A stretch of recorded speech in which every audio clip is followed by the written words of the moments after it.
Hello everyone, welcome back to our channel. This is Tamil to English Translation Practice Day 3. வாங்க தமிழிலிருந்து ஆங்கிலத்துக்கு practice பண்ணலாம், அதுவும் 2 நிமிஷத்தில். இது Day 2 சேலஞ்சுக்கான answers. அவன் ஏற்கனவே வீட்டுக்கு சென்று விட்டான். He has already gone home. சரியாக சொன்னவங்களுக்கு வாழ்த்துக்கள்.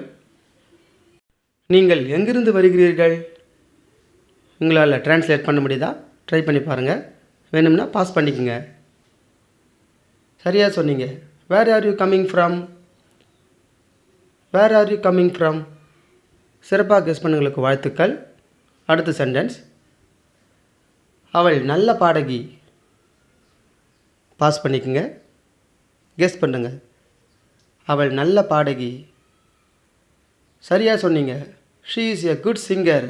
She is a good singer. வாழ்த்துக்கள். அடுத்த சென்டென்ஸ்,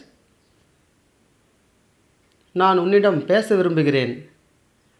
பாஸ் பண்ணிக்கங்க, கெஸ் பண்ணி பாருங்கள். நான் உன்னிடம் பேச விரும்புகிறேன். ஆமாம், அதே தான். I want to talk to you. I want to talk to you. அருமையாக சொன்னீங்க. அடுத்த சென்டென்ஸ், அவர்கள் கால்பந்து விளையாடி கொண்டிருந்தார்கள். பாஸ் பண்ணி நீங்களே கெஸ் பண்ணி பாருங்கள். அவர்கள் கால்பந்து விளையாடி கொண்டிருந்தார்கள். சரியான ஆன்சர், தே வேர் பிளேயிங் ஃபுட்பால். தே வேர் பிளேயிங் ஃபுட்பால். அருமையாக ட்ரை பண்ணீங்க, வாழ்த்துக்கள். டுடே சேலஞ்ச், நான் உன்னை பலமுறை பார்த்துருக்கிறேன். இதை எப்படி ஆங்கிலத்தில் சொல்கிறது? கமெண்ட் பண்ணுங்கள். இதற்கான விடை நாளைக்கு தரேன். சப்ஸ்கிரைப்.